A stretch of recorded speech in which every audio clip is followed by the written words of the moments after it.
Magandang umaga sa inyong lahat. Ako nga po pala si Shaina Dane Itejano, Grade 7 St. Euphemia, at aking ipipresenta ang aking performance task sa Filipino, ang kalikasan. Inang kalikasan, ating pagmasdan, ito ay puno ng likas na yaman. Ang gubat sa bundok ay gubat ng yaman, pagkat sari-saring buhay ang matatagpuan.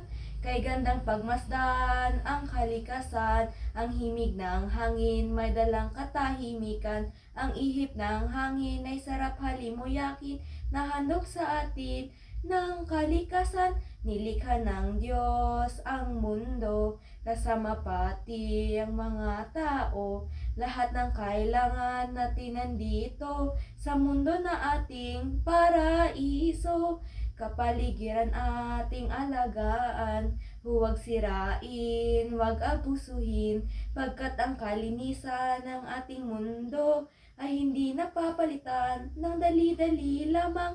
Sa pag-aalaga sa likas na yaman ay nagbibigay saya at kalinisan. Ating panatilihing malinis ang mundo na ating pinagkukunan ng likas na yaman. Maraming salamat. Ako nga po pala si Shaina Dane Itejano at ito ang aking performance task sa Filipino. Paalam!